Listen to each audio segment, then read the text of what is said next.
አሁን እኮ የፍርድ ቤት መከላከያቸው እኮ ነው ስብከት። አሁን እንደዚህ አይነት ጉባኤ ቢያገኙ ምንድነው የሚያደርጉት? እግዚአብሔር ራሱ ሆነ ብሎ መሰለኝ እንደዛ አይነት ቦታ እነሱን አቁሞ እንደዚህ አይነት ቦታ ያን ራርቶልን። ምክንያቱም ልጆቹ ተከሶ ነው የቀረበው አይደል? በዚህ ምክንያት ተከሰሃል፣ ህጉን ትሳደባለህ፣ እግዚአብሔርን ትሳደባለህ፣ ህጉ ማይለውን ነገር ትጨምራለህ ብለው ነው የከሰሱት። በዚህ ጉዳይ ተከሰሃል ብለው የአይሁድ ሸንጎ አባላት ተደርድረው ቁጭ ብለው ይጠብቁታል መልስ እንዲሰጥ። እነዚህ ሰዎች ማለት የዋዛ አይደሉም፣ ኢየሱስን የሰቀሉ ናቸው። የሚሰብከውን ኢየሱስን ለመስቀል ያልራሩ ናቸው። እሱን ላለመግደል ዋስትና የለውም ላለመገደሉ። እና እንደዛ አይነት ጉባኤ ፊት ቆሞ ለተከሰስከው ክስ ቀርቦባል ብለው አንደኛ፣ ሁለተኛ፣ ሶስተኛ፣ አራተኛ ብለው በዝርዝር አስቀመጡና ማብራሪያ ስጠን አሉት።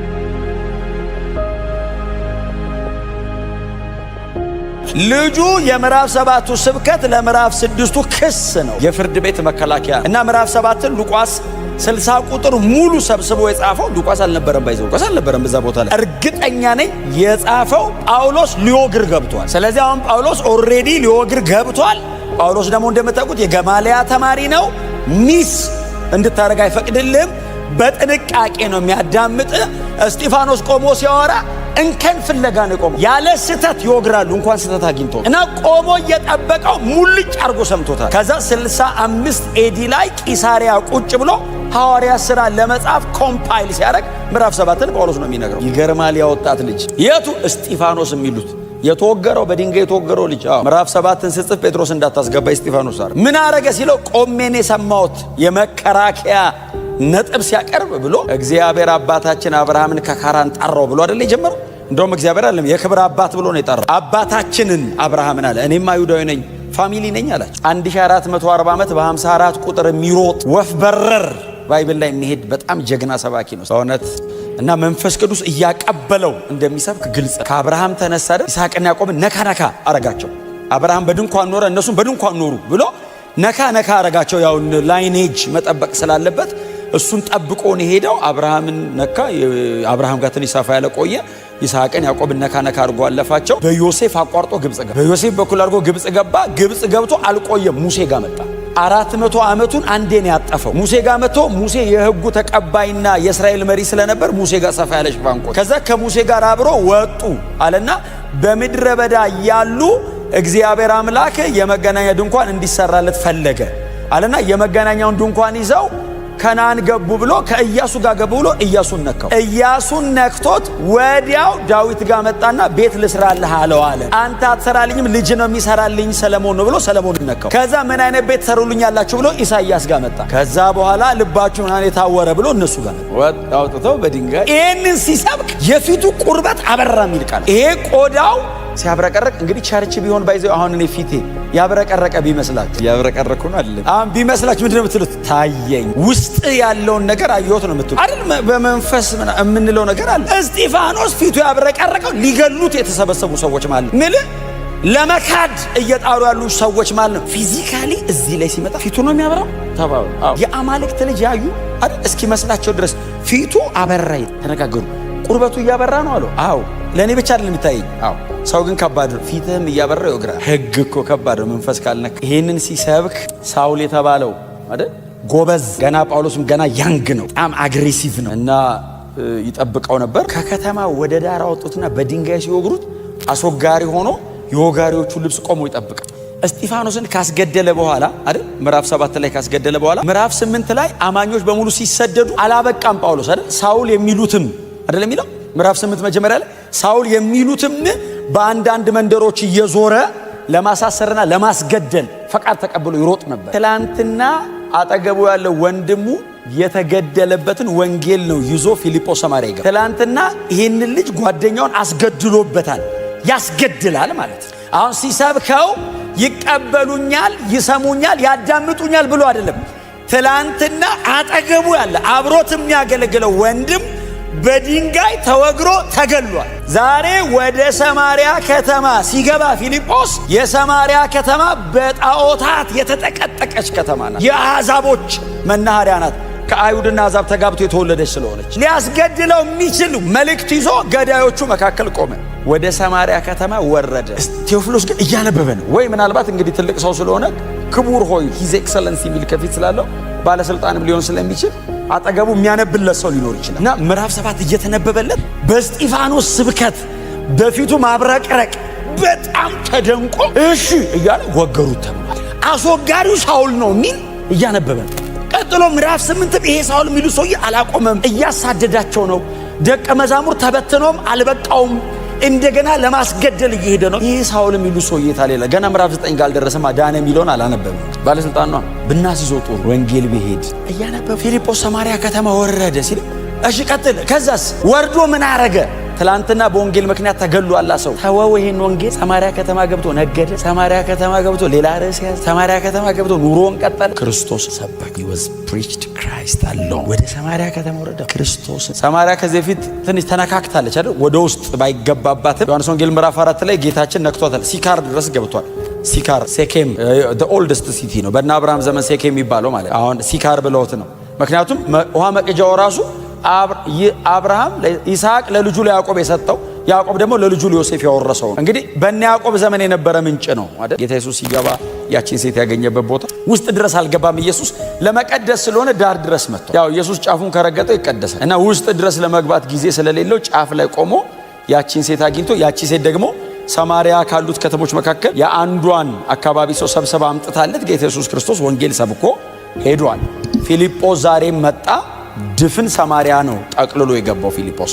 ወደ ውስጥ ክሮስ አድርጎ ገብቷል። ክርስቶስን ሰበከ። ይሄ ወጣት ክርስቶስን ሲሰብክ ምናልባት መጽሐፍ ቅዱስ ላይ በጣም ውስን ቦታ ብቻ የምታገኟቸው አንዳንድ ቃላቶች አሉ። ከተማው በሙሉ በደስታ ተሞላ የሚል ቃላት። እንዴት ከተማ በሙሉ ደስ ይለዋል? ግነት አይነት ነገር ተጠቅሞ ነው ብዬ አላምንም። እኔ መጽሐፍ ቅዱስን በቁሙ ነው የምረዳው። በቁም ሊትራል በሆነ መንገድ በቁሙ ነው የምረዳው። ወንጌል ሲሰበክ ሰዎች ነፃ መውጣት ሲጀምሩ፣ የእግዚአብሔር ልጅ ኢየሱስ ክርስቶስ መሰበክ ሲጀምር ድፍን ከተማ በደስታ የፊልጶስ አቴንሽን ክርስቶስ፣ የፊልጶስ የመልእክቱ መካከል ክርስቶስ ነው። ስለ ሌላ ጉዳይ አያወራም። ሌላም ነገር ሲሆን ሐሳቡን አይወስደውም። ታምራት ተደረጉ ይላል። ቀጥሎ ግን ፊልጶስ ሌላ ነገር ሰበክ አይልም። ወደ ታች ወረዱና አንብቡት። የኢየሱስን ስምና የእግዚአብሔር መንግሥት ሰበከ ነው የሚለው። ቀጥሎ ሌላስ ምን ሰበከ? እስኪ ሰብክ ድረስ ነው የጠበቁት። ሲሰብክ ተአምራት ተከናውኗል። እግዚአብሔር በዚህ ስብከት በኩል ብዙ ምልክት አድርጓል። ምን ሰበከ? ቀጥሎስ የኢየሱስን ስምና የእግዚአብሔር መንግሥት ሰበከ የሚለው ቃል ትንሽ ጠንከር ያለ ቃል ነው የሚጠቀመው። የወንጌላይዞ አይነት ብቻ ሳይሆን ኬሩሶ ነው አይደል የሚጠቀመው ቃል። ዝም ብሎ ሰበከ ማለት አሁን አደባባይ ላይ ቆመን እንደምንሰብከው አይነት ስብከት ብቻ አይደለም። የፊልጶስ እንደ ትእዛዝ ነው ያወራው። ጌታን ብትቀበሉ ጥሩ ነው አይደለም ያለው፣ ተንበርከኩ ነው ያላቸው። ወንጌላዊ ሲኮን እንደሱ ነው የሚኮን። ክብር ለእግዚአብሔር። እና የሰበከው ኬሩሶ ነው፣ ትእዛዝ ኢየሱስ ክርስቶስ ብቻ ነው ብሎ ሰበከ። ድፍን ከተማ ተንበረከከ። ድፍን ከተማ ሐሴታ። መጽሐፍ ሲነግረን ወንጌል ሲገባ የሚገለጡ ነገሮች አሉ። ሲሞን የተባለ ጠንቋይ፣ እኛንን ጠንቋይ ያልነው በኋላ ላይ ነው ሉቃስ ወደታች ወርዱ ጠንቋይ የሚለው እንጂ የከተማው ሕዝብ ታላቁ የአምላክ ኃይል ብለው ነው የሚጠሩት። የእግዚአብሔር ኃይል ነው ብለው የሚጠሩት። ራሱን ጰራቅሊጦስም ነኝ ብሎ ይጠራል። የምጠበቀው መሲህ ነኝም ይላል። ኔኔቫ ለምትባለው አምላክ ባል ነኝ ይላል። ብዙ ነው ብቻው። እና ፊልጶስ እየሰበከ እያለ ሲሞን መጣ ይላል። ፊልጶስ ሆይ አለው። አቤት አለው። አንተ የምትሰብከውን ይህንን ወንጌል እኔ መቀበል እፈልጋለሁ አለው። እሺ አለው። የፊልጶስ ቢዝነስ አይደለም ጠንቋዩ። የሲሞን ማንነት የፊልጶስ ፕሮግራም ውስጥ የለም። ፊልጶስ ክርስቶስን ብቻ ነው የሚሰብከው። እግዚአብሔር አይናችንን ሰብስቦ ልጁ ላይ ያርግልን። እውነቴን ነው የምነግራችሁ። ስለ ሌላ ነገር እያወራን ዘመናችን እንዳያልቅ ጊዜ የለንም። ኢየሱስ ሊመጣ በደጅ። ስለ ብዙ ነገር እናውራ ካልን ርዕሱ አያልቅም፣ እድሜያችን ያልቃል። አያችሁ፣ ነካክተን የማንፈውሰው ብዙ ነገር አለ ቆስሎ የሚቀር። ኢየሱስ ካልን ግን እኛም ማንደርስበት ቦታ ገብቶ ይፈውሳል። ጮክ በሉና ኢየሱስ በሉ ውስጥ ክርስቶስን። ሲሞን መቶ ተንበረከከ። ዋው አላለም ፊልጶስ። ማንም ሰው እንደሚድነው ነው መጥቶ ሄዳ ነው። በወንጌል ፊት ኖርማል ኦርዲነሪ ግለሰብ ነው። ተንበረከከ። እንደሚቀበሉት ተቀበለ። ከዛ አብሮ ተቀላቀለ። ፊልጶስ ከሲሞን ላይ አጋንንት አላወጣ። ሁሉም ጮሆ አይወጣም ማለት ነው። ረገጠው። ዶሚኔት ነው ያደረገው። ቴሪቴሩ ላይ መጥቶ እንዳይሰራ አደረገው። ፓራላይዝ አይደል? ሁሉም አሁን እንደዚህ አይደለም። አሁን ይወስን እኮ ነው ጮሆ የሚወጣው አይደል? የብዙ ሰው እኮ ዝም ብሎ ነው ሄደው ቸርች መጥቶ ቸርች ይመጣ በዛው ቀረ እንትን መንፈስ ቅዱስ እዚህ ያገኘው እና የሲሞን ረገጠው። ሃይራርኪ ነው በጣም ዘግቶ ረግጦ ሰማርያን ይዞ ነበር። ገንጥሎት ወጥቶ ረገጠው። አልቻለውም። ሬዚስት አላረገው።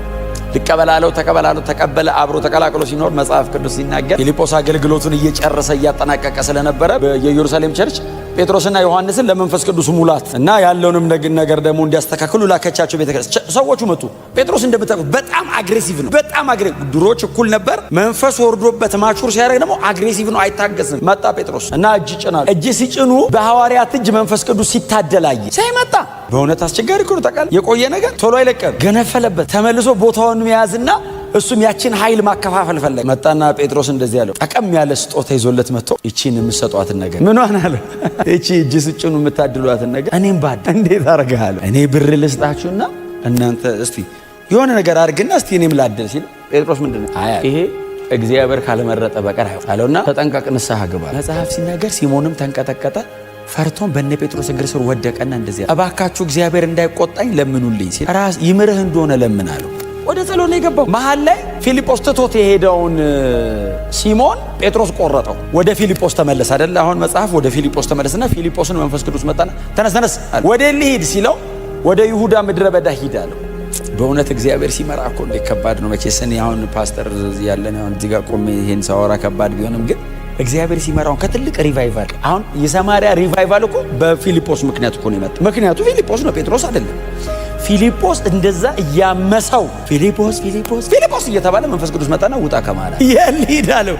ወደ ምድረ በዳ ደግሞ እኮ የሚመርጠው ፊልጶስን መጣና ተነስ አለው። ወደ ይሁዳ ምድረ በዳ ሂድ አለው። ከዛስ ምን እንደምታገለግል ነግራለሁ፣ ተነስ ውጣ አለው። ለጴጥሮስና ለዮሐንስ ትቶ ፊልጶስ ሩጫ ጀመረ። ደሞስ በእግር ነው የሚሄደው እየሮጠ ይሁዳ ምድረ በዳው ሲገባ ምድረ በዳ እንደዚህ ቆማ አታወራም። ንፋስ አለው፣ አቧራ አለው። ከላይ እሳት ነው፣ ፀሐዩ ከስር አሸዋ ነው። ፊትን ሸፍነ ነው የምታወራው። ጆሮ ላይ ስለሚጮብ ነፋሱ ፊትን ካልሸፈንክ አትደማመጥም። ፊቱን ሸፍኖ ሲሮጥ አንድ የኛ ሀገር ሰው ኢትዮጵያዊ ነው ይለዋል። በሰረገላ ተቀምጦ እንደክ የምትባለዋ ንግስት የገንዘብ ላይ የተሾመ ነው፣ ፋይናንስ ሚኒስትር ነገር ነው። እንደዚህ ያራገቡለት ያነባል። ድሮ ምናነብ ነበር። ያነባል አይደል? መረዳቱ ላይ ነው ችግሩ እንጂ አልገባውም የሚል ቃል ስላለ ነው። እኔ አይደለሁም። አይ መጽሐፍ ቅዱስ ስለሆነ ነው አይደል? ብርሃን ይጠይቃል፣ የመንፈስ አብሮት ይጠይቃል። ሌላ መጽሐፍ ይረዳል። በሌላው አይቶት ነው። እና እያነበበ ሲሄድ መንፈስ ቅዱስ ፊልጶስን በጣም ለመንፈስ ቅዱስ ያላቸው ቅርብነት ፊልጶስ ምን አለው? ወደ ሰረገላው ተጠጋ አለው። ሮጥ ብሎ ጠጋ ሲል እያነበበ ጠጋ አለውና እምታነበውን ታስተውሏል? እሱ በሰረገላ እየሄደ ነው፣ ፊልጶስ እየሮጠ ነው። ታስተውሏል ሲለው እንደዚህ አየው። አይሁዳዊ ነገር የሚያስረዳኝ ከሌለ እንዴትስ ልረዳው እችላለሁ? እስቲ ናውጣና የምታውቀው ከሆነ ታግዘኛለህ አለውና ወደ ሰረገላው አወጣው። እዛ አሸዋ ወደ ሰረገላ ላይ አወጣው። ቁጭ አለ። ምንድን ነው የምታነበው? ቆይ ስማ አለው። የኢሳያስን ጠቅለል ነው የሚያነበው። ደግሞ እግዚአብሔር ሲረዳው ኢሳያስ 53 ነው የሚያነበው። ምስጉን ነው በእውነት። ዋናውን ካርዲናል ሜሴጁን ይሄ the whole scripture መጽሐፍ ቅዱሱ ተጠቅልሎ የተቀመጠበትን ነው። ወንጌል እኮ በእውነት እንደሚታረድ በግ ተነዳ፣ በሸላቾቹ ፊት ዝም እንደሚል በግ ምናምን የሚለው ነብዩ ስለ ራሱ ነው። ስለማን እንደሚታረድበት የተነዳው ኢሳያስ ነው። ማን ነው ሲለው በጣም ያስደንቅ። ከዚህም መጽሐፍ ተነስቶ ስለ ክርስቶስ ሰበከው። ሰረገላው በእውነት ርዕስ ያስቀይራል። የሰውየው አለባበስ ርዕስ ሊያስቀይር፣ በዛ ላይ ዝም ብሎ አይነት ሰው አይደለም፣ የገንዘብ ሹም ነው። ፊልጶስ ሲያገኘው ከዚህ መጽሐፍ ተነስቶ ክርስቶስን ሰበከውና ከዛ ሰውየው እንደዚህ አለ፣ እንዳልጠመቅ ምን ይከለከለኛል? እርግጠኛ ነኝ ኢየሩሳሌም ተጠምቆ ነው የመጣው። አሁን ወንጌል በራለት። ምንድነው ማህተም ማድረገው? እንዳልጠመቅ ምን ይከለከለኛል ሲለው ኢየሱስ ክርስቶስ የእግዚአብሔር ልጅ እንደሆነ ካመንካል አመኛለሁ አለው። ና እንውረድ አለው አይደል?